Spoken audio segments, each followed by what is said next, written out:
Welcome to Wicked Week here at DarkCast Network. I'm Ray of Rogue Darkness Podcast, here for today's episode of DarkCast Network's Wicked Week. Spooky season continues. As you know, it's DarkCast Network's favorite season. Today is spooky true crime stories, but don't be scared. We will be right here with you to see you through. In the fall of 2001, approximately 40,000 students attended Penn State at the main campus in State College, Pennsylvania.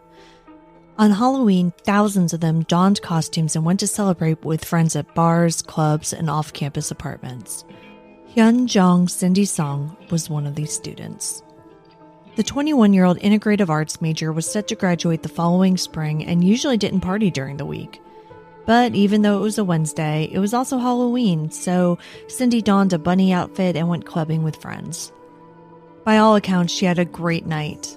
But in the early hours of November 1st, 2001, something happened to Cindy Song, and she was never seen alive again. I'm Kona Gallagher, host of And Then They Were Gone, and today I'm going to tell you the story of Hyun Jong Cindy Song.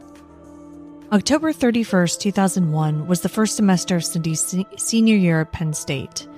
That night, Cindy dressed in a bunny costume and joined her friends Stacy Paik and Lisa Kim at a college club called Players Nightclub.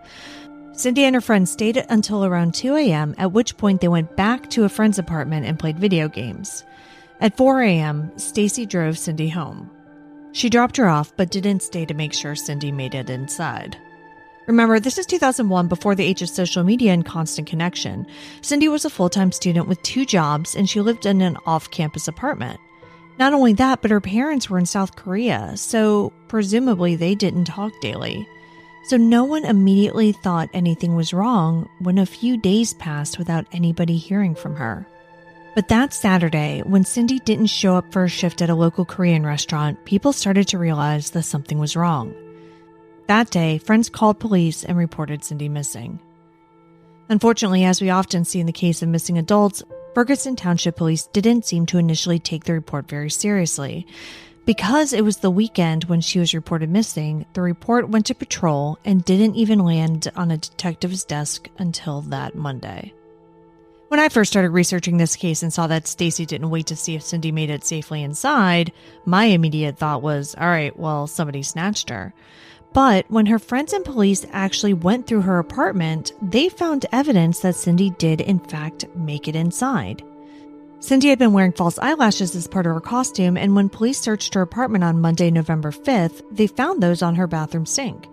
They also found the backpack that she normally carried with her, and most alarmingly, they found her cell phone, which was powered off. Now, what they didn't find was Cindy's purse, her wallet, her keys, or the bunny costume, other than the eyelashes. They also saw no signs of a struggle or any other foul play. Now, based on this, it appears as though Cindy left her apartment willingly, but didn't necessarily plan to be gone for long. She took her keys in her purse, locking the door from the outside, but she left her phone behind. She also didn't bother to change out of her bunny costume. That led investigators to believe that she left shortly after being dropped off. Our relationships with cell phones were different in 2001, so it wasn't glued to your hand like it is now. If it's 4 a.m, it makes sense that Cindy would leave it behind because who's she going to be calling at that point? Cindy's mother came over from Korea to search for her daughter. Cindy had gone through a rough breakup about a month prior to her disappearance, and her family speculated that Cindy could have died by suicide or just decided to leave because of this. Her friends disagreed, though. They said that yes, Cindy had been upset about the breakup, but it was a month ago and she had been dealing with it. Cindy was even in therapy and had been taking medication because of this. And beyond that, her friends were sure she was not the type of person to just up and leave. Plus, a search of her apartment revealed that she had bought a new computer that was due to be delivered in a few days, and most importantly, she had a ticket for a Britney Spears concert the next week. And again, 2001, so this is a huge deal. At this point, police are thinking that the most likely scenario is that Cindy popped out to a 24-hour grocery store to grab something quickly, and somebody got a hold of her either on her way there or her way back. There was a giant grocery store right by her house, and Cindy was known to go there at all hours of the night to pick up snacks or what have you. But Cindy's credit cards weren't used there, and by the time detectives went to the store to get surveillance tape, there was nothing from that night. Given the lack of clues in Cindy's disappearance, the police had to look at a variety of different possibilities. Stranger abductions are exceedingly rare, so investigators started looking into the people in Cindy's life. They interviewed all of her friends, her family, her ex-boyfriend Patrick, but according to Detective Brian Sprinkle, quote, there wasn't any indication that he was involved in any way, end quote. There were reported sightings of Cindy as far away as Philadelphia, but none of them turned out to be her. Soon, police seemingly came to the conclusion that it wasn't anybody in her life who was responsible for her disappearance, and that it was, in fact, a stranger abduction. And unfortunately, they began to believe that she was kidnapped and murdered. So efforts began to focus on body retrieval. In the days and weeks after her disappearance, the dumpsters around her neighborhood were searched, as were the local woods. Aerial searches were also performed to no avail. Meanwhile, tensions are high back in State College. Cindy's family immediately took action upon arriving stateside, and one of the first things they did was clean out Cindy's apartment, which destroyed any potential physical evidence that may have been left behind. The Song family also joined up with Penn State student groups, including the Black Caucus and the Korean Undergraduate Students Association, and other community members to form the Coalition for the Search for Cindy Song. On January 31st, 2002, the group held a press conference in which they were highly critical of both Penn State and the Ferguson Township Police Department.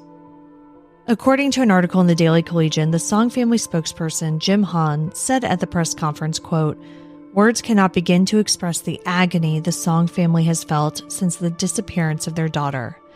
This has been compounded by the poor investigation, end quote.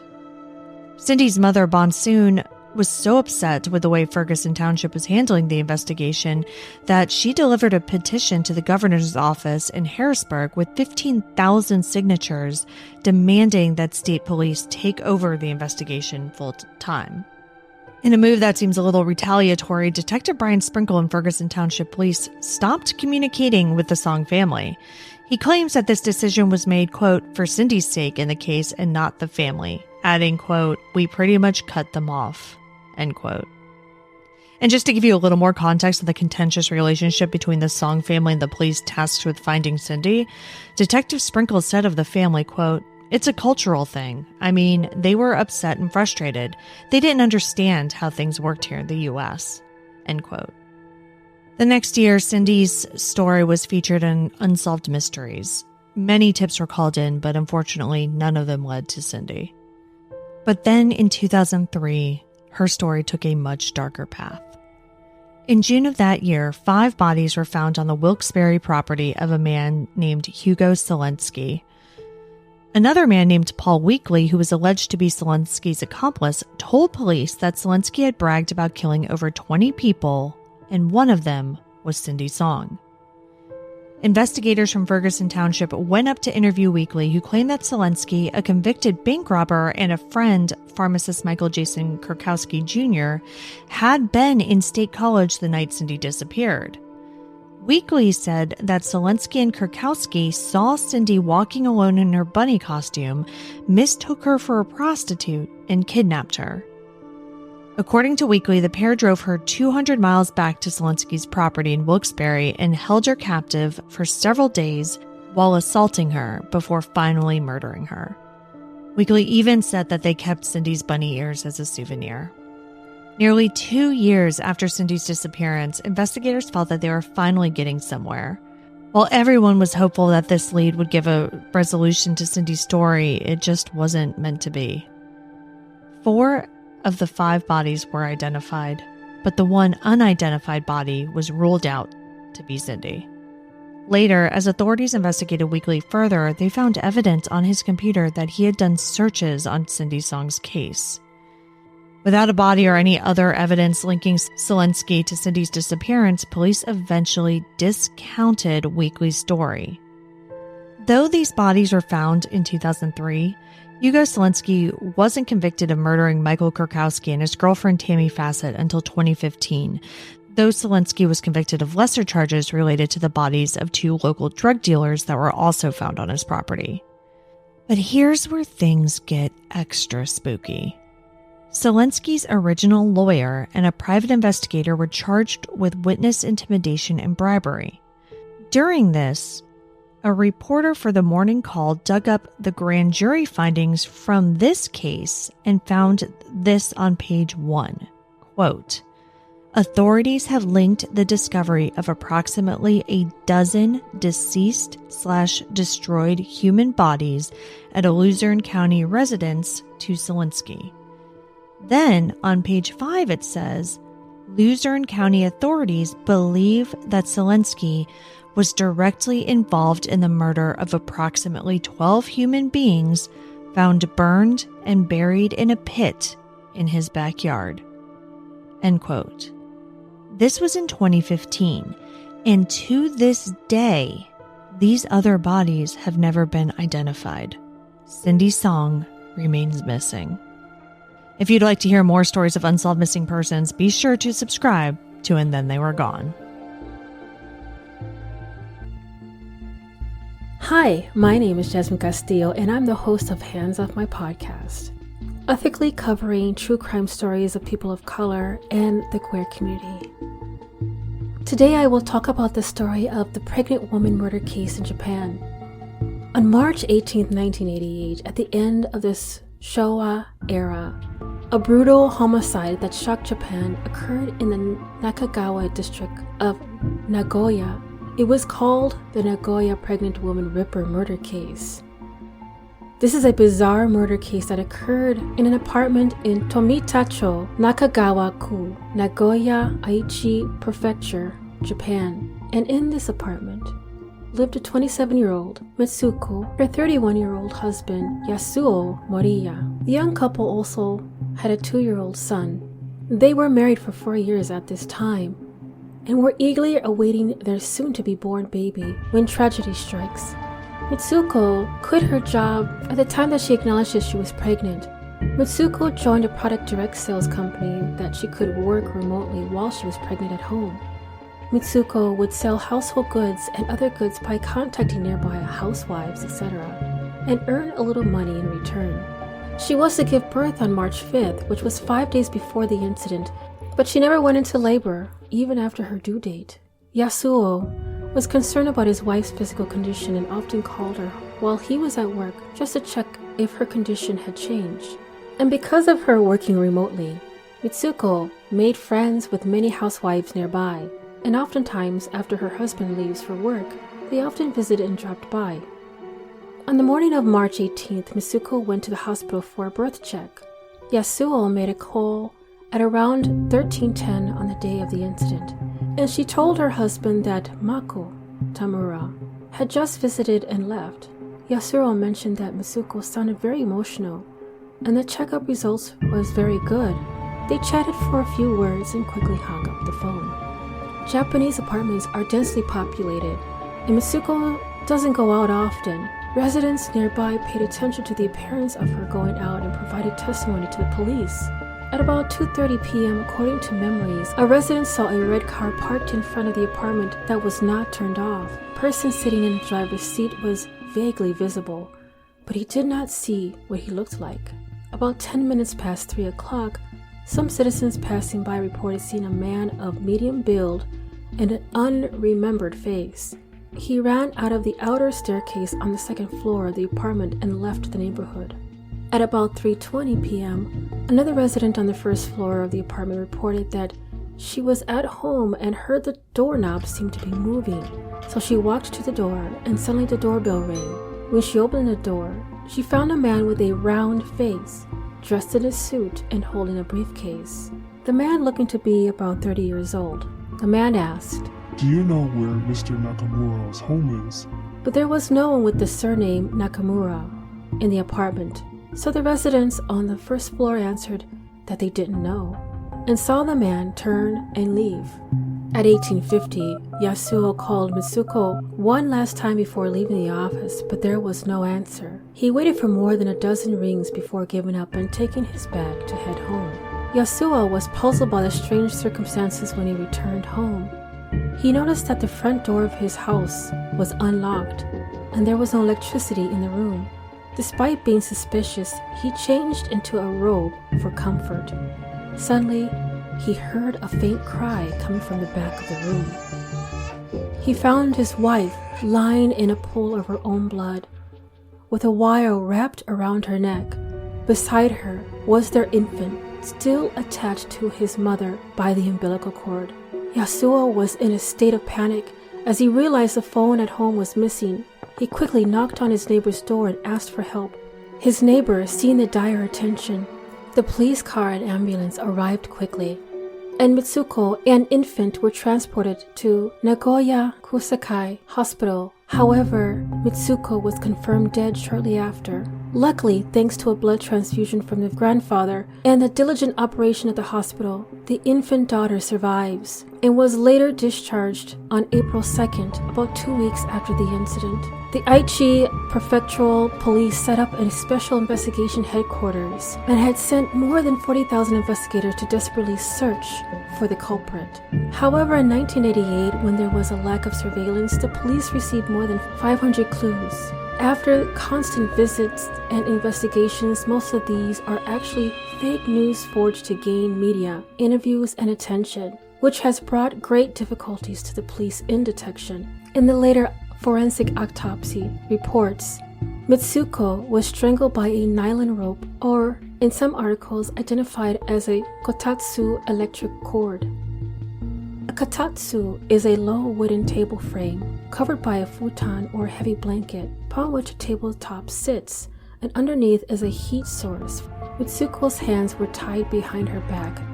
As she was lying on her back, her abdomen was cut about 38 centimeters, which was 15 inches vertically, with a knife from the solar plexus down. Her daughter had been removed from her uterus, and then a telephone receiver and a Mickey Mouse keychain was stuffed into her abdomen. This investigation had the police scratching their heads. When the culprit killed Mitsuko, why didn't they kill the unborn child?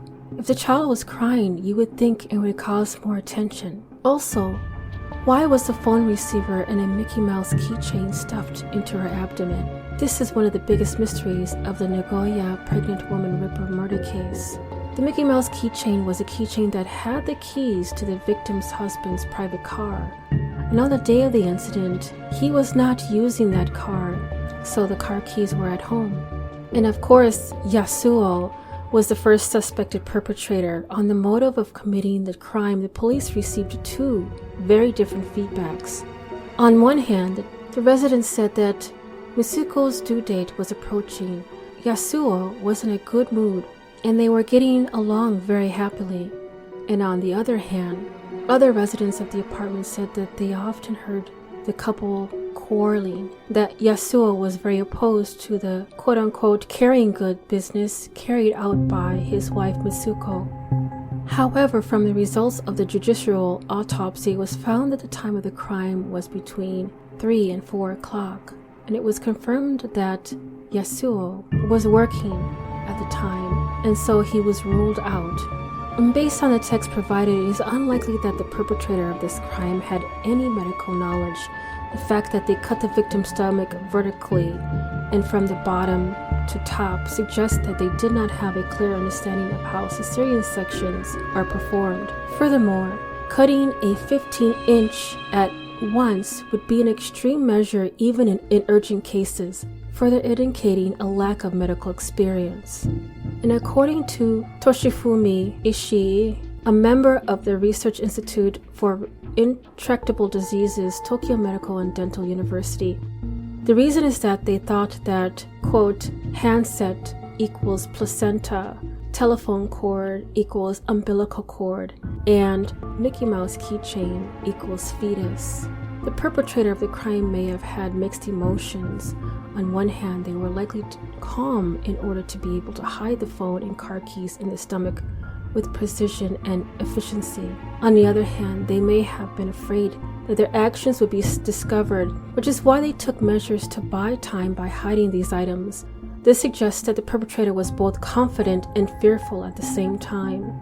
As it was mentioned before by testimony that a suspicious person who came to the first floor of the victim's house on that day of the incident had a round face. At that time of the incident, Akihiro Goto was looked as a culprit.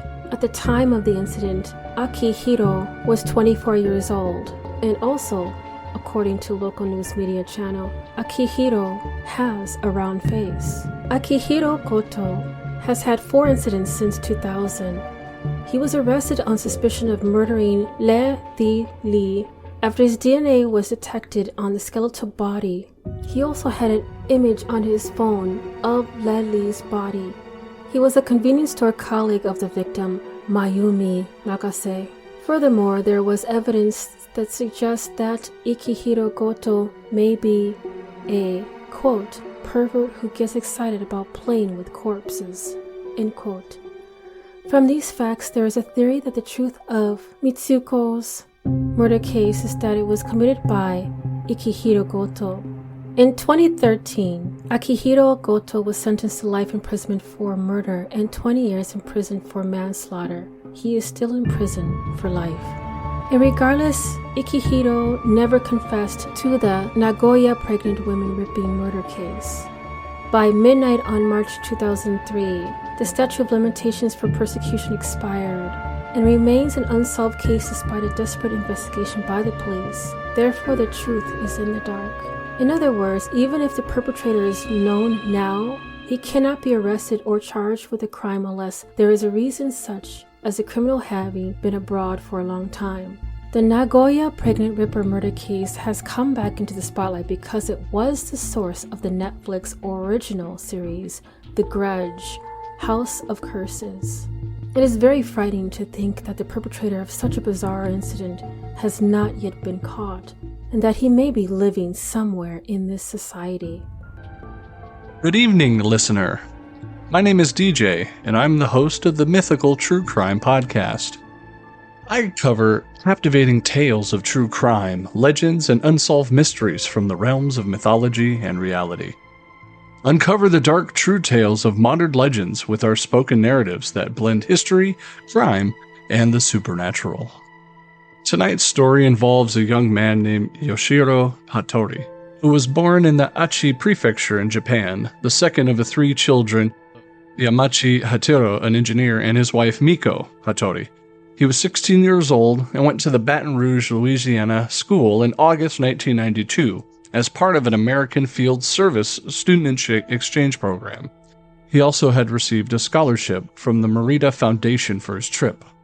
Yoshi, which he liked to go by, was hosted as a homestay student in Baton Rouge by Richard and Holly Haymaker, who was a professor and a physician, respectively, and their teenage son, Webb. 2 months into his stay in the United States, Yoshi and his homestay brother, Webb, received an invitation to a Halloween party that was to happen on October 17, 1992. It was organized for Japanese exchange students only.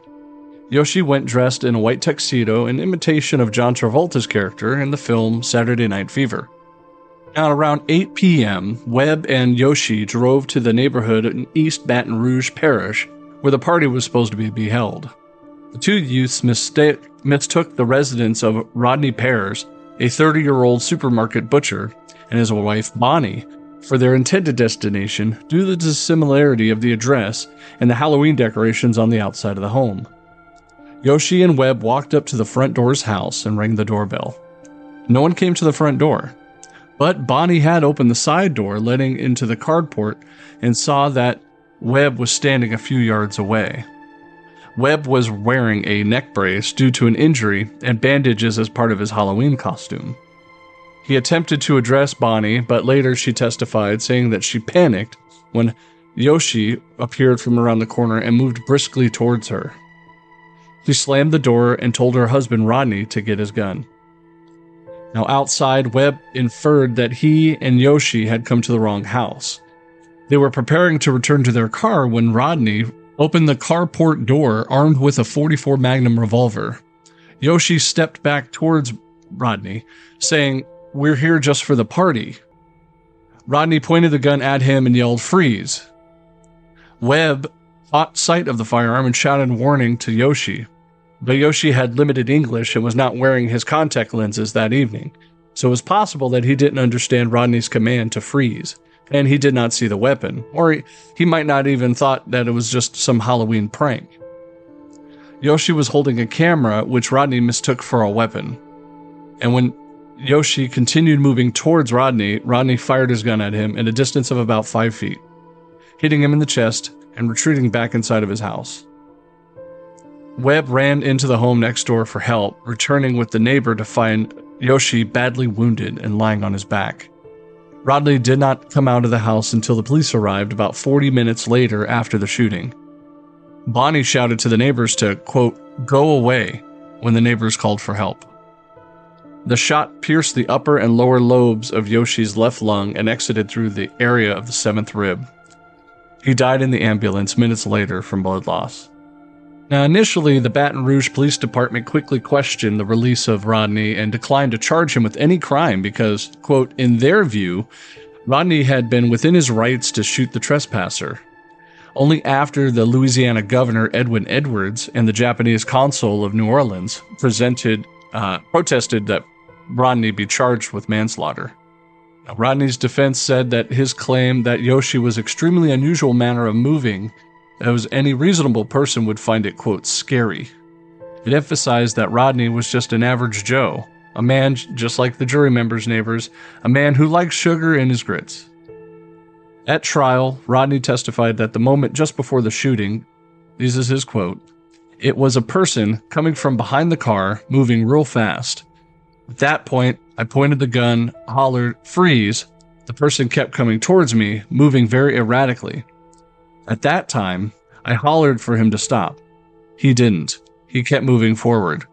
I remember him laughing. I was scared to death. This person was not going to stop. He was going to do harm to me." Rodney testified that he shot Yoshi once in the chest when the youth was about 5 feet away. He said, quote, "I felt I had no choice. I'm very sorry for this to have ever happened." A police detective testified that Rodney said to him before, "Boy, I messed up. I made a mistake." District Attorney Doug Monroe concentrated on establishing that it was not reasonable for Rodney, a 6'2" tall man, armed, to be so fearful of a polite, friendly, unarmed 130-pound boy who rang the doorbell, even if he walked in towards him unexpectedly in the carport, and that Rodney is not justified using deadly force. The defense further argued that Rodney was, in large part, reacting reasonably to his wife's panic, Bonnie, who testified for an hour about the incident, during which he cried several times. Her quote saying, quote, "He," referring to Yoshi, "was coming real fast towards me. I had never had somebody come at me like that before. I was terrified." Rodney did not hesitate or question her because instead he went to retrieve his handgun with a laser sight stored in a suitcase in the bedroom. "There was no thinking involved," she said. I wish I could have thought. I wish I could have just thought," Bonnie continued. While giving a description of Yoshi at the trial, Bonnie said, "I guess he appeared Oriental. He could have been Mexican or whatever. He was taller than me, and his skin was darker colored." The trial lasted 7 days. The jury returned a not guilty verdict after deliberating for approximately 3 hours. Courtroom spectators applauded the verdict when it was announced. Now, later, there was a civil trial that happened. In a civil action, however, the court found Rodney liable to Yoshi's parents for $650,000 in damages, which they used to establish 2 charitable funds in their son's name. One to fund the U.S. high school students wishing to visit Japan, and also one to fund organizations that lobby for gun control. The lawyers of Yoshi's parents argued that while Rodney and his wife acted unreasonably, Bonnie overreacted in the presence of the 2 teens outside the house, and the couple behaved unreasonably by not communicating with each other to convey what exactly the perceived threat was. They had not taken the best path of safety, remaining inside the house and calling the police. They had erred in taking offensive action rather than defensive action. And Rodney used his firearms too quickly without assessing the situation, firing a warning shot or shooting to wound. Further, the much larger Rodney could have easily subdued the short, slightly built Yoshi. Contrary to Rodney's claim that Yoshi was moving strangely and quickly towards him, forensic evidence demonstrates that Yoshi actually was moving very slowly, if not at all, and his hands and arms were away from his body, indicating he was in no threatening position. Overall, a far greater show of force was used than it was supposed to be appropriate. Now, the Pearsons appealed the decision, and in the Louisiana Court of Appeals, they upheld the judgment in October 1995. Second appeal in the Supreme Court of Louisiana was rejected in January 1996, and of the $650,000 judgment, Rodney's insurance company paid $100,000 of that, while Rodney himself was technically responsible for paying the remaining $550,000. Now, after the trial, Rodney told the press that he would never again own a gun. And a 2013 source said that he had lost his home and his supermarket job following the shooting and was now living in a trailer park. The Japanese public were shocked by the killing and by Rodney's acquittal. Yoshi's parents and his American host parents, the Haymakers, went on to become active campaigners for gun law reform in the United States.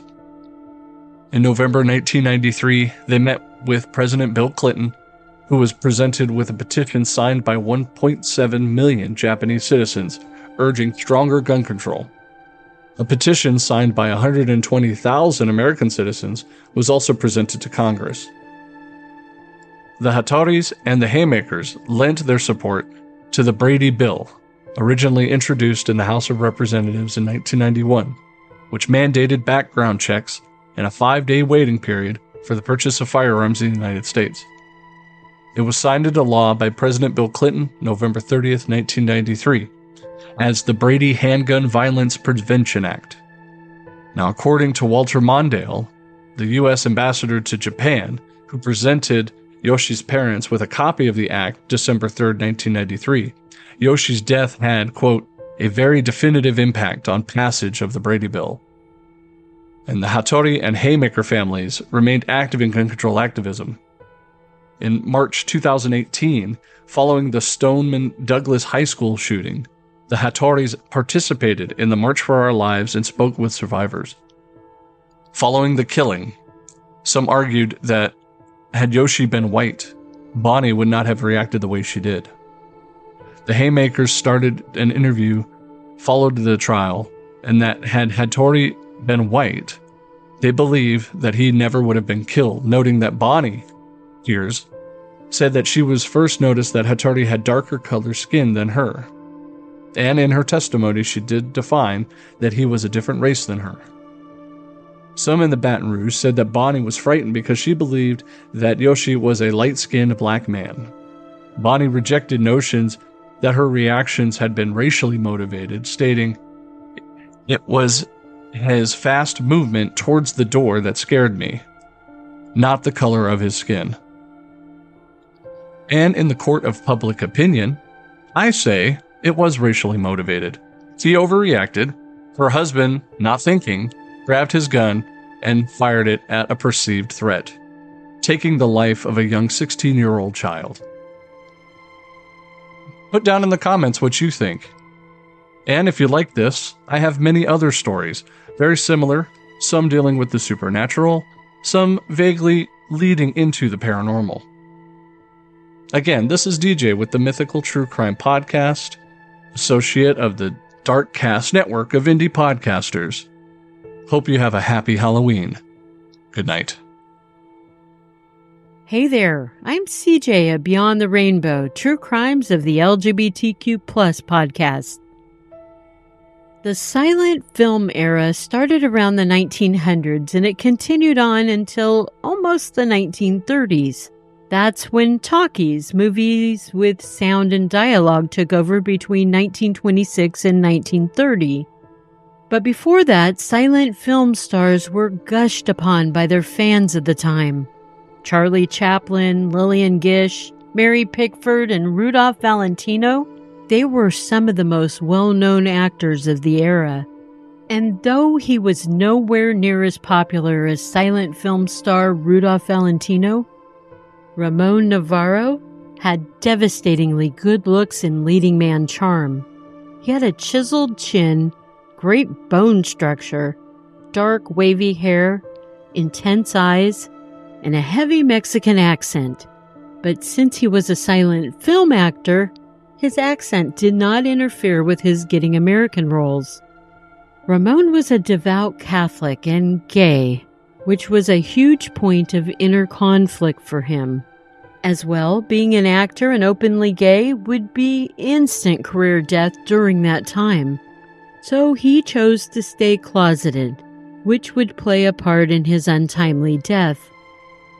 Ramon was successful in his career and with keeping his sexual identity a secret. He hired male sex workers to fulfill his fantasies and his needs. Besides sex workers being a vice, he also leaned heavily on alcohol as a coping mechanism. Ramon was born in 1900, and by 1968, he was retired from acting and living out his retirement in his beautiful Laurel Canyon home in Los Angeles, California. But Ramon was now a frail old man, and the night before Halloween on October 30th, there was a knock on Ramon's door. Wearing a red and blue striped robe, Ramon opened the door and he greeted two guests, a 22-year-old burly man and a 17-year-old skinny teenage boy. Ramon had been expecting them. The two young men had acquired Ramon's phone number from a former sex worker Ramon had entertained previously. The two young men were brothers and both had experienced being hustlers before. They knew exactly why they were there. The old man that they were there to see still hired sex workers, but mostly for their companionship. That night, the three men drank, laughed, and played songs on Ramon's piano. Usually, Ramon would get plastered and sex was never performed. He was lonely and thrilled to have the young men there just for the company. At one point during the night, Ramon showed the young men a picture of him in his youthful days, when he was muscular and handsome. He was wearing a toga from when he starred in the original version of the movie Ben-Hur. The youngest of the two brothers said, It doesn't look like you. In order to prove he could still be virile, Ramon invited the young men to his bedroom for sex. And after the deed was done, the burly brothers demanded $5,000, rumored to be in the house. And in 1968, that was big money. Hell, that's big money to me even today. I can just imagine what it would have been worth back then. Then the little brother joined in, demanding money from Ramon. Ramon told him he didn't keep such a significant amount of money on the premises. But the brothers didn't believe him. Ramon's denials were met with a beating. The brothers then picked up bloodied and exhausted Ramon up off the ground, and they hit him again, causing him to fall back onto the floor. Afraid he would fall unconscious, the brothers dragged Ramon into the bathroom to splash cold water on his face and to slap him awake. Ramon stumbled out of the bathroom and fell to his knees. He started to pray. One of the brothers found a cane and a glove in Ramon's closet. He put the glove on and he began dancing around the room, twirling the cane over to where Ramon was. He took the cane and he smashed it into Ramon's genitals. Then the two young men took turns striking Ramon's private area with the cane. They tied him up with an electrical cord and continued the beating. Finally, they tossed a battered Ramon onto his bed, and this is where Ramon would die from choking on his own blood. The younger brother scratched Ramon's face up, and then they both rummaged through Ramon's house, dumping things on the floor, including pictures of Ramon's youthful days. Their intention was to make their crimes look like a scorned woman had perpetrated it. One last touch by the brothers was to write this on Ramon's bathroom mirror: "Us girls are better than faggots." The brothers were arrested for Ramon's murder. At their trial, Ramon's whole life was on display for everyone to hear, and the brothers' defense team declared Ramon was just an old fag who deserved to die. That same sentiment was echoed by the young men's mother, who also took the stand. In the end, the brothers were sentenced to life in prison, but they were let out after only a few years. Halloween of 1968 saw no justice for the once very loved silent film actor Ramon Navarro. Rest in power, Ramon. Happy Halloween, everyone. And I'm CJ from Beyond the Rainbow True Crimes of the LGBTQ+. Remember, it's not a crime to be gay, unless you're a murderer. Hello, this is Kelsey from Castles and Cryptids. We cover paranormal and true crime cases, and today I will be sharing the case of the Texarkana Moonlight Murders. This is a series of unsolved murders and violent attacks that were committed in the area of Texarkana, which is on the border of Texas and Arkansas, in the spring of 1946 by a serial killer known as the Phantom Killer or the Phantom Slayer. This killer attacked 8 people within the span of 10 weeks, 5 of whom later died, and the case remains unsolved today. Texarkana was a relatively violent place, with robberies and killings being fairly common, and when the crimes were first reported, people paid very little attention to them. The murders began on February 22nd, 1946, when around 11:55 p.m., Jimmy Hollis, age 25, and his girlfriend Mary Jean Larry, age 19, were parked on a secluded road known as Lover's Lane after going to see a movie. The area was about 50 feet off from an unpaved road and about 100 yards from the last row of city homes. A man wearing a white cloth mask resembling a pillowcase with eye holes cut out appeared at Hollis's driver's side door and shone a flashlight into the window of the car. He then pointed a pistol at the couple. Hollis responded that he had the wrong person, believing that this could only be a prank. The hooded man responded, quote, "I don't want to kill you, fellow, so do as I say." The couple were then ordered out of their car using the driver's side door. Hollis was ordered to, quote, "take off his goddamn britches." And then he was struck twice in the head with the pistol and fell to the ground. Girlfriend Larry thought Hollis had been shot because the impact was so loud, but it was actually Hollis's skull fracturing. Larry thought that they were being robbed, and so she showed the man Hollis's empty wallet. She was then also hit, and she too fell to the ground. She was ordered to stand and then to run in a specific direction. While running, she saw an older car abandoned, but it was empty, and the hooded man soon caught up with her. He asked her why she was running, and she responded that he had told her to, and he called her a liar. He knocked her down and sexually assaulted her with the barrel of his gun. After the assault, Larry ran away to a nearby house after failing to flag down a passing vehicle. Once at the house, she was able to wake up the residents, who called the police for her. During this time, Hollis had regained consciousness and had flagged down a car. The driver had left Hollis at the scene and drove to a nearby funeral home to call the police. Police arrived and the hooded man was nowhere to be seen. Hollis's pants were found 100 yards away from his parked car. Larry stayed at the hospital overnight, and Hollis stayed for 12 days due to his skull fractures. They gave conflicting statements to police. Larry said that the man that attacked them was a light-skinned black man with a white bag over his head, and Hollis said that he was a dark-skinned white man and about 30 years old, but was not sure due to the flashlight that had been shined in his eyes. Both said that he was around 6 feet tall, and police believed the couple knew their attacker and were actually covering for them.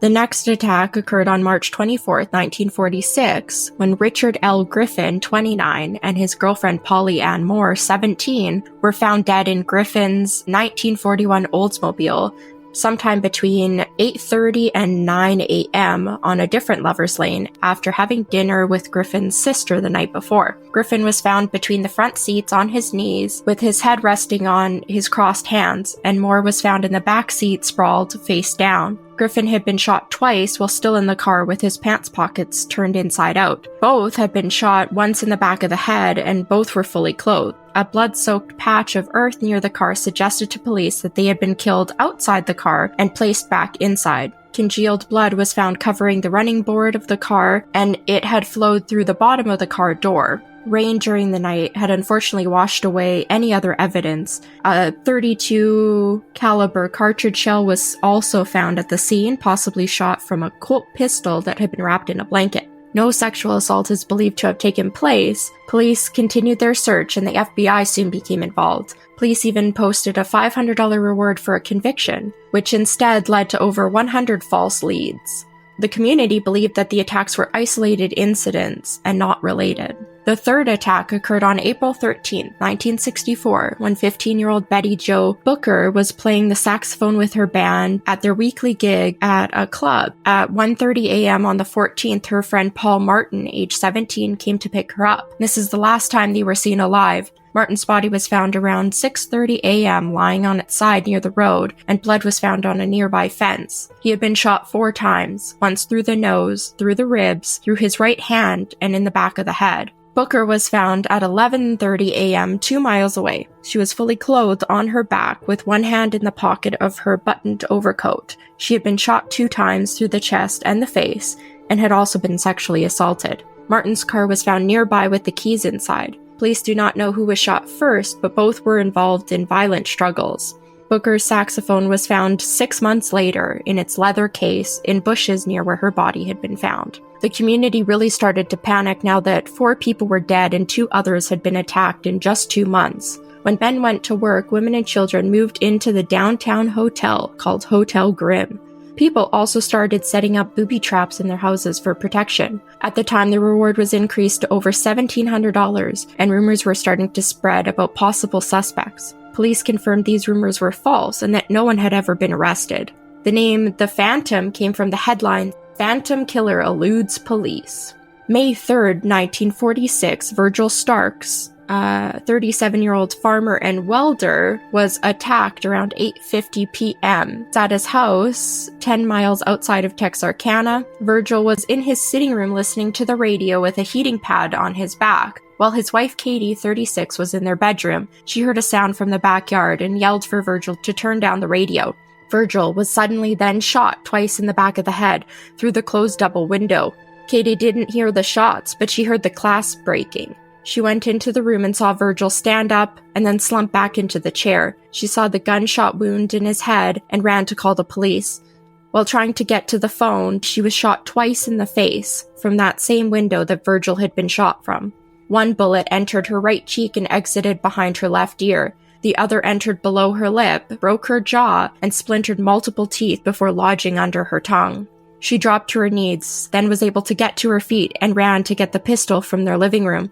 But she couldn't see because the blood was pouring into her eyes. She heard the killer tearing open the rusted screen wire on the back porch. She thought she was going to be killed, so she stumbled towards the bedroom near the front of the house to leave a note. Meanwhile, the killer ran to the back of the house and made his way up the steps and into the side screen porch through the back screen door. She heard the killer coming through the kitchen window, so she turned around and ran through the dining room, through the bedroom, down a hallway, through another bedroom, and then finally into the living room and out the front door, leaving behind what was described as a virtual river of blood and teeth throughout the house and across the street. Barefoot and still in her blood-soaked nightgown, she ran across the street to her sister and brother-in-law's house. Because no one was home, she ran an additional 50 yards more to another neighbor's house named Prater. Prater answered her call for help. She gasped, "Virgil's dead," then collapsed. Prater fired a shot into the air to summon another neighbor, who got his car, and the pair were able to drive Katie to the hospital. During the drive, she slipped in and out of consciousness, but she was not going into shock, and later was even able to be questioned in the operating room by the police.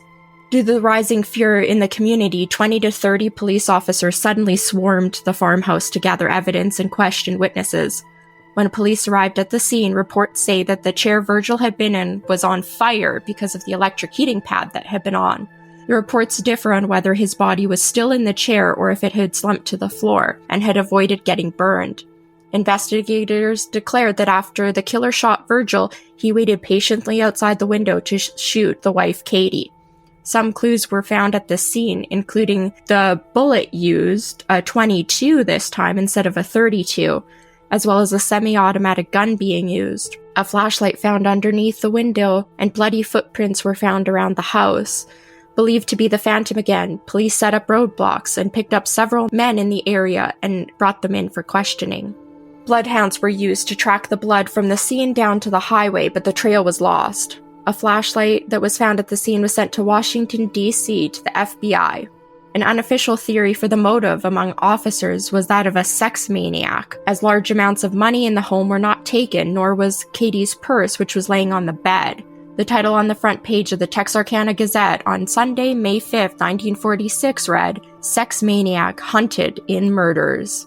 On the night of Virgil's death, the reward fund was up to $7,025, and police urged the public to stop spreading misinformation about the crimes as it may hinder their investigations.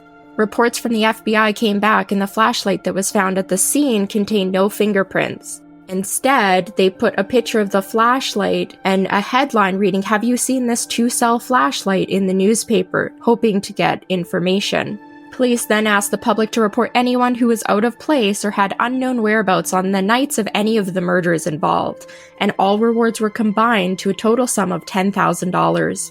By 1948, police no longer believed the murder of Virgil and attempted murder of Katie to be connected to the other murders, due to the older age of the couple, and the couple being killed at their house instead of at a car on Lover's Lane, as well as the different gun used. In 1946, rumors spread that the killer had been caught and was actually in prison, but police and newspapers report that this was false. Because no other people could provide a description of the killer, it is difficult to confirm what they ever looked like, or if they ever were wearing a mask during these other attacks. Police knew that they always attacked on the weekend, usually 3 weeks apart, and always at night. The Texarkana public became more and more concerned, and some teenagers even took matters into their own hands trying to bait the Phantom so that they could kill them. At night, the town became a ghost town, with drops in sales forcing stores nearby to close early, and imagined reports of prowlers kept all the police in town busy. Police and volunteers even sat in cars parked on Lover's Lanes as decoys trying to bait the Phantom. Throughout the investigation, almost 400 people have been on the suspect list or have been questioned, with many suspects being eliminated. Since 1946, the town of Texarkana has come to terms with their legacy. In 1976, the film The Town That Dreaded Sundown, which was loosely based on the true events of the case, was released, despite the movie's claim that, quote, only the names have been changed. Because the movie claimed that the story you're about to see is true, where it happened and how it happened, the fabricated parts of the stories created much of the myth and folklore around the murders for the next several decades. The 1976 film also spawned a 2014 remake. In the town of Texarkana, every October near Halloween, the 1976 movie is played at an outdoor Movies at the Park event that's sponsored by the Department of Parks and Recreation. The tradition started in 2003, and approximately 600 people attended each year. If you would like to hear the full list of suspects and all the evidence involved in this case, you can head over to the Castles and Cryptids episode 31, where I cover the case in depth. Until then, I hope you enjoyed. Thanks for listening, and keep it cryptic. Next up, we have a true crime story from Tiffany of Crime Over Cocktails. I just wanted to put a warning out there in the beginning that just in case, if anyone had any triggers or anything like that, that this may not be the episode for you. So I just wanted to give you fair warning. Amanda Taylor grew up in Florida with her mother, and she didn't exactly have an easy life. She actually never met her father, and her mom was an alcoholic so bad at the age of 11 that her uncle Matthew decided to take her home with him, and he lived in Christiansburg, Virginia. When she moved to Virginia, she was able to have a normal life. She had friends, she went to school, she was getting good grades. She met her best friend, Mariah Roebuck, while at school, and they were inseparable from that point on. If you saw one, you saw the other. Mariah introduced her to another friend of hers, Rex Taylor. He was 2 years older than Amanda, but there was an instant attraction. They also had many things in common, like they shared the same birthday. They were both obsessed with horror films, nasty, gruesome pictures. They were just obsessed with murder and killings and serial killers. So the three of them would just kind of sit around and watch horror movies all day. They loved the gore, the effects. They even had joined a community online that was everything horror. They were also talking with serial killers and was part of a serial killer fan club. Do y'all know that existed? Because I did not. So, Amanda ended up getting pregnant in the 10th grade and dropped out of high school. By March of 2014, they were already married for 9 years and had 2 children, 6-year-old Damien and 17-month-old Dayla. Amanda's a loving mother. She likes to spend time with her kids. She liked to take them places, post pictures on social media. She just loved being a mother, and she loved being with her family. But about 8 years into the marriage, Rex was starting to get very depressed. He used to battle with depression in years before, but it seemed as if it was coming back. And he just seemed to always look like he was in pain. You could see the pain on his face. He wanted to be there for the family, but he just doesn't know how to shake it off. So he decides he's going to go and turn to his dad, try to get some good fatherly advice, see if his dad knows what he can do to try to shake off all this depression, how to get back to his normal self. So he goes and sees his father, Charlie Taylor. Now, Charlie tried to be the best dad he could be, but unfortunately, he had demons of his own that he was fighting. He was taking pain meds for an injured back for something that happened at work, but it was obvious that it became to the point where he was now abusing them. He was taking more than he should. He's zonked out. So when Rex shows up looking for help, his father helps him really the only way that he even knows how to help. So he gives him a pain pill and said, now just relax. Rex at first did not want to take this. He's like, no, I'm not doing pills, this and that. But, he was just so desperate. His father promised it would make him feel better. So he trusted him and he took it. Before long, Rex is now also addicted to the pain medication and is also drinking heavily on top of that. Amanda is not happy because now he's either drunk or high all the time and constantly begging him to just stop. Would you please stop? Go get help. I need you. The kids need you. Stuff like that, clearly one person can't do it all. He promised to get sober, but it was a promise he couldn't keep. So Amanda decides, you know what? I'm done. She takes the kids and she goes to her mother's house. He's a mess, begging her not to leave and that he will change. But she's heard it before. And she said, you know what? This time, no, you're not going to tell me. You're going to show me. You're going to have to show me that you can get sober and get clean. In August of 2014, Amanda was giving her son, Damien, a birthday party. It was his 7th birthday. Amanda even decided she invited Rex to come so he could see his kids for a few hours. But after time's going on, she's realizing he's not there. They try to call him. He's not answering the phone. It's very odd. Even his mother kept calling him to see where he was, but he's not answering. And she just felt something's wrong. I got to go check it out. So she actually leaves the party and then heads over. She goes to the side door. She found him in the garage on his knees with a rope around his neck. He had hanged himself on his son's 7th birthday. Amanda is devastated. Rex was her life. She couldn't stop crying for days. She got so depressed. People were starting to get really worried about her to the point where she wasn't even taking care of her kids anymore. She couldn't get out of the bed. Her parents had to start taking care of the kids because she was just going deeper and deeper. So Mariah comes over one day and to see how she's doing. And Amanda was looking online at some videos. So she called her over to look at them. And Mariah was, I guess you could say, shocked. It was videos of people hanging themselves. She asked, like, why are you watching this? Why are you doing this to yourself? And she just told her, like, hey, relax. And then she would ask, which one do you think is the most relatable to Rex? Mariah's scared. She's like, okay, this has taken a creepy turn. Her obsession just grows and grows and grows. Amanda starts going into chat rooms, looking for another twisted soul, and ends up meeting Sean Ball, who claims to be ex-military in the Navy and has pictures all over his social media of graphic photos from war or ones that he just kind of thought were cool. So she sent him a message asking him, like, did you actually kill anybody? And she wanted to hear all the gory details. So she decides to bring her over to Mariah's house for a horror film marathon. It was obvious that Sean was smitten with Amanda, and he was trying to impress her. Some of the friends that were there also remember him telling her things like, I can rip a man's head off with my bare hands. And that she just looked at him like, oh my God. Your dream, man. So coming up on March 27, 2015, it was Rex and Amanda's birthday.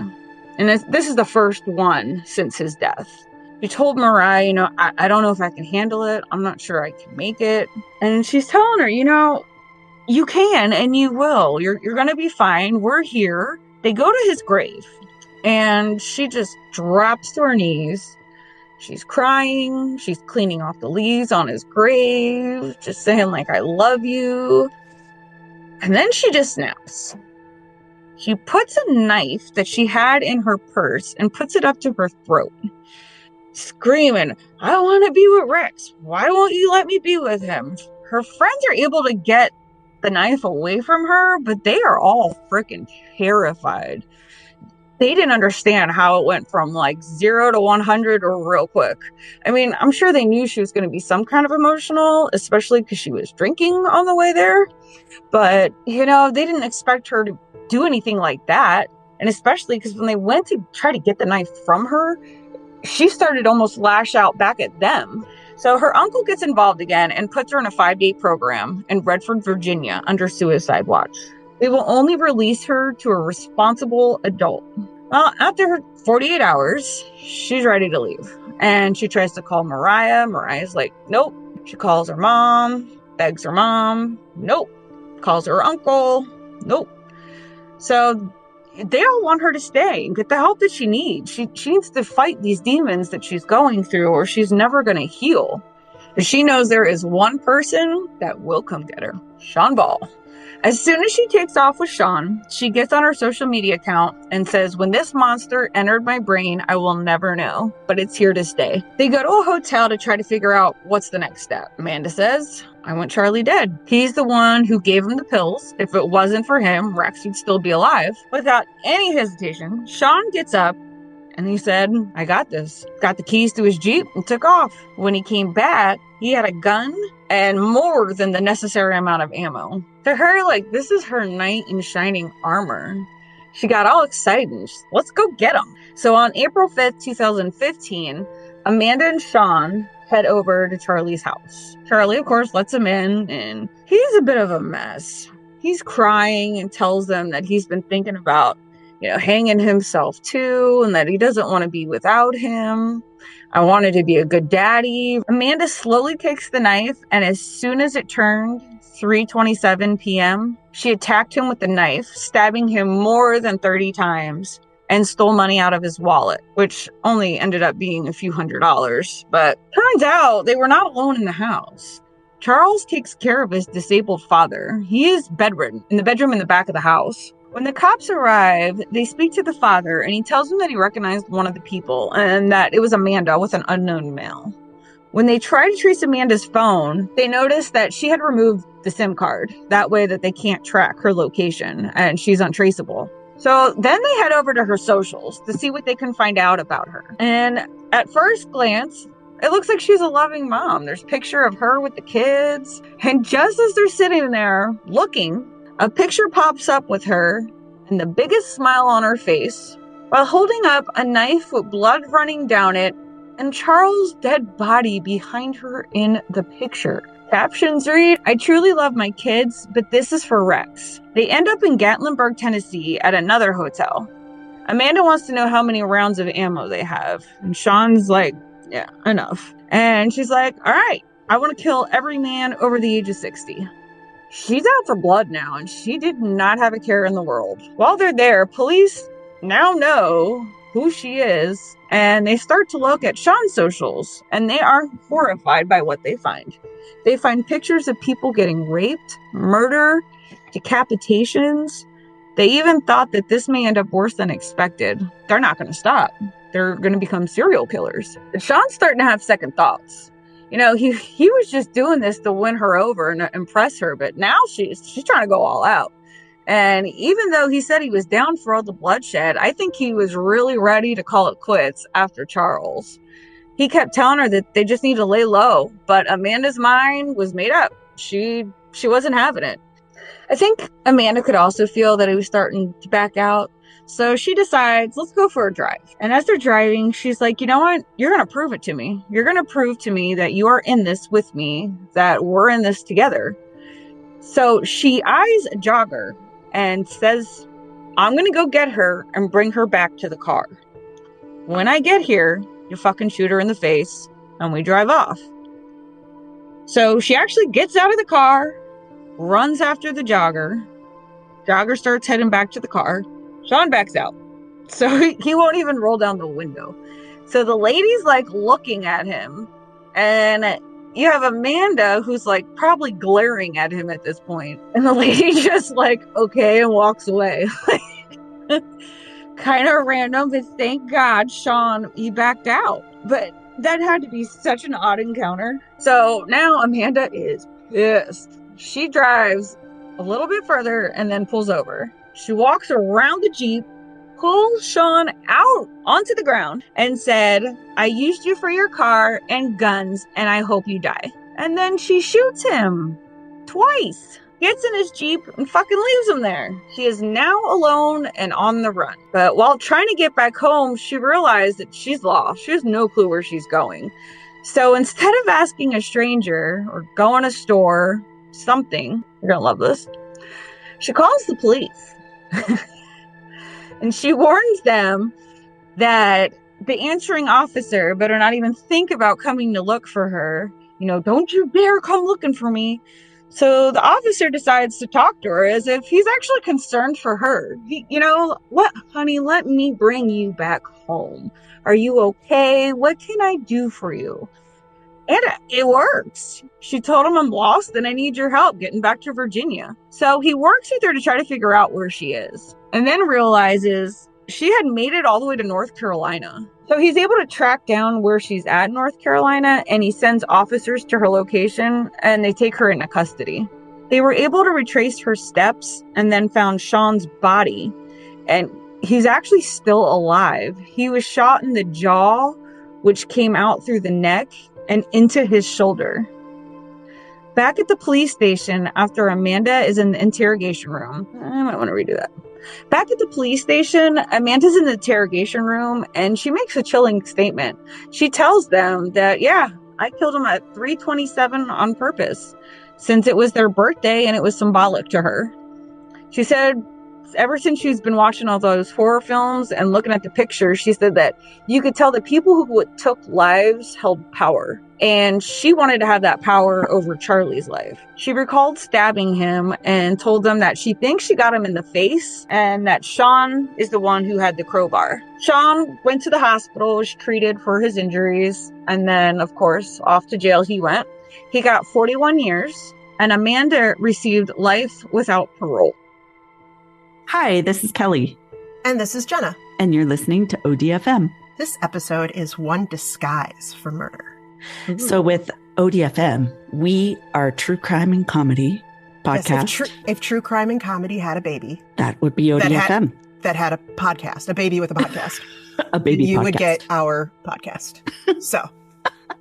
And with every episode, the D changes. So that is why this is One Disguise. Okay. Yeah. Hit it. Are you ready? I think so. All right, I am taking you to Sun Valley, California, which is just northwest of North Hollywood. It's Halloween night, 1957. Ooh, we're historical in this one. We're going historic, baby. All right, so we're at the home of Peter and Betty Fabiano. Ooh. And they live with Betty's 2 teenage children from her previous marriage. Okay. It's late. It's after 10 p.m. The family has gone to bed. Trick-or-treaters have stopped coming around, right? Oh, God. It's after trick-or-treating hours, right? When there's teenagers, there's always still bad going devilry, though. There's Jason the comes fun around. never stops, right? No. So the family is headed to bed. The doorbell rings at 11 p.m. And 35-year-old Peter gets up out of bed and he's like, it's a little late for this, right? He grabs the candy bowl and answers the door to find a rather tall trick-or-treater. You know, like you said, the teens are the ones that come out later, right? Yeah, They're like, why? What's the big deal? Yeah, it's just 11. So it's a taller trick-or-treater with it was described as like a grotesque face, like they did like grotesque makeup, right? Yeah, really good. And had what was called a domino mask, which I had to look up because I didn't know. That's just like the little half mask that like Robin from like Batman and Robin wears, you know, or like Zorro. I was like, that's domino? That was the first I heard of that one. I had to Google that. Yeah. So domino mask and wearing what they referred to in that time as men's clothing, blue jeans, a khaki jacket, and red gloves. I was like, jeans, a khaki jacket. Okay. I think I have that outfit. But no I'm shirt. pretty sure.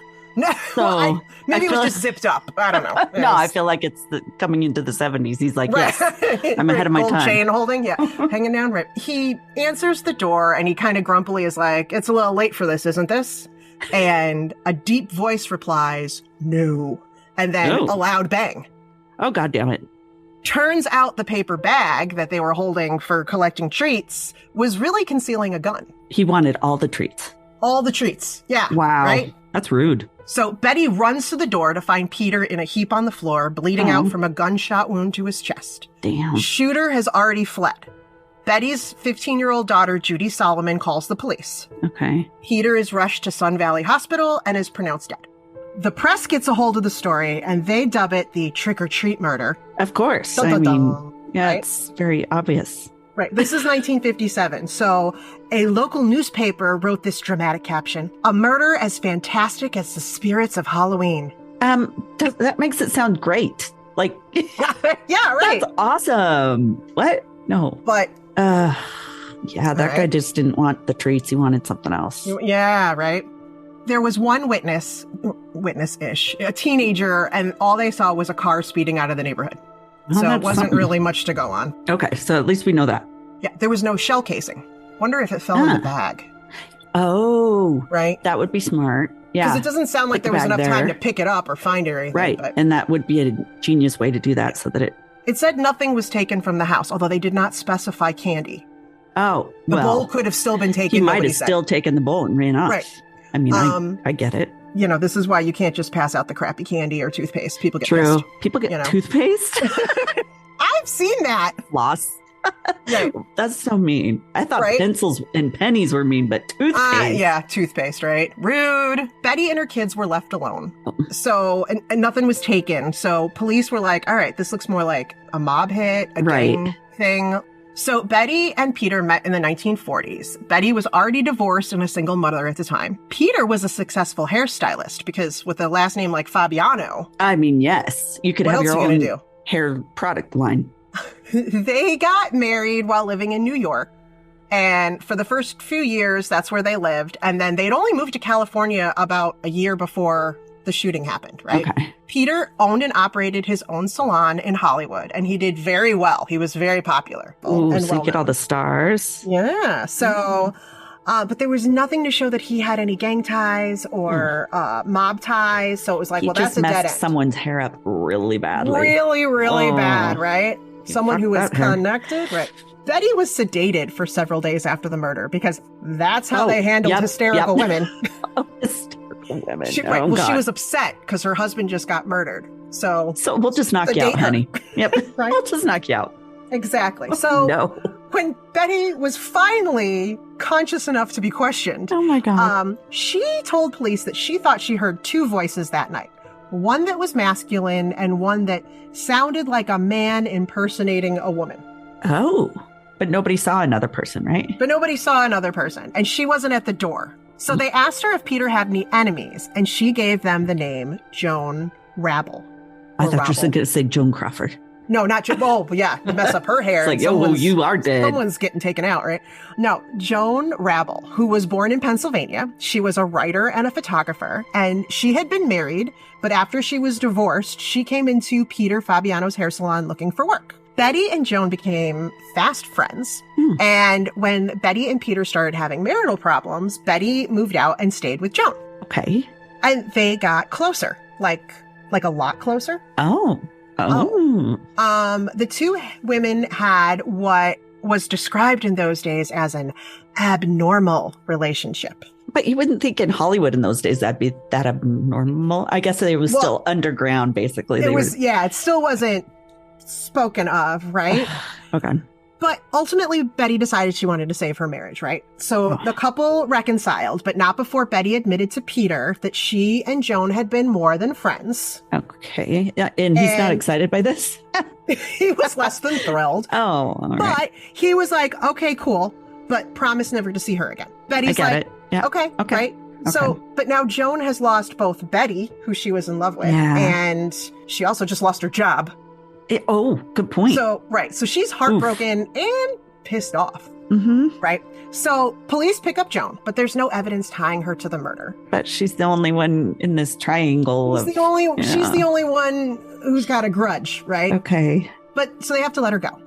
2 weeks later, an anonymous tip comes in, and police recover the murder weapon, a .38 Smith & Wesson, from the locker of a department store that was registered to a 43-year-old woman who was a medical secretary named Goldine Pfizer. So on November 12th, police arrest Goldine at her home in Hollywood, which was just a mile away from Joan's home.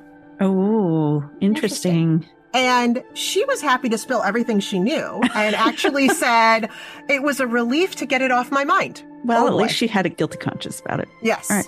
So Joan and Goldine had met several months before, and they bonded over coffee and how they were both now divorced, having both had married men in a way to disguise the fact that they were lesbians. Right. And that was common. Yeah. And I mean, shockingly, that didn't pan out.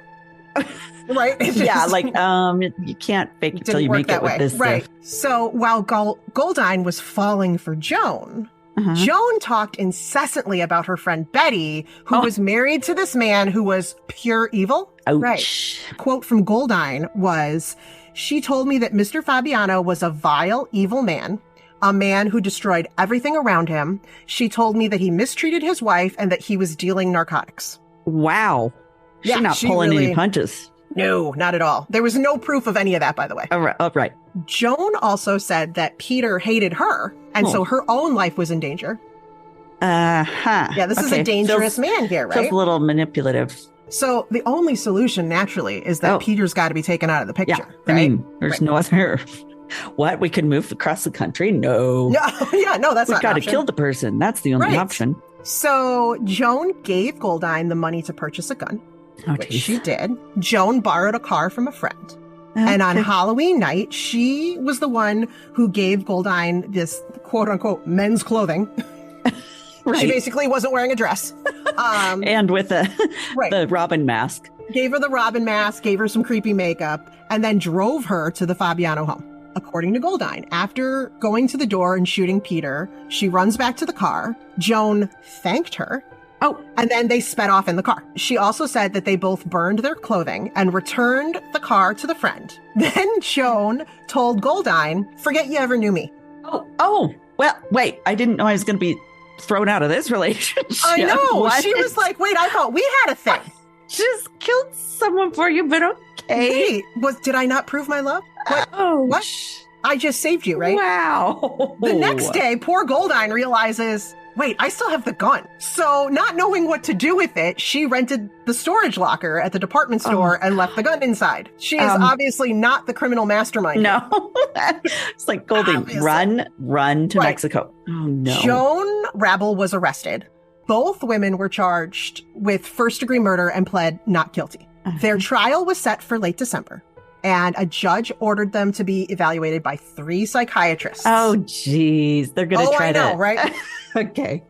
It was determined that because of their homosexuality, they were unfit to stand trial.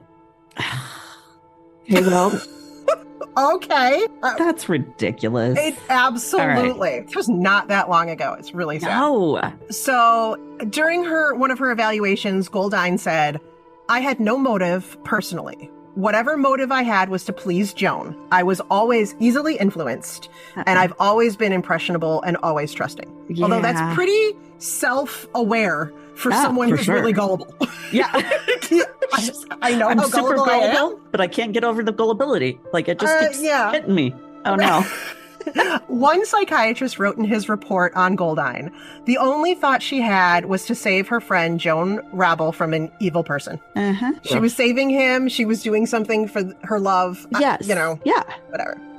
So at their hearing, Goldine pled insanity. She was very remorseful at the hearing. She cried and she recounted the events of the night of the murder. Okay, good.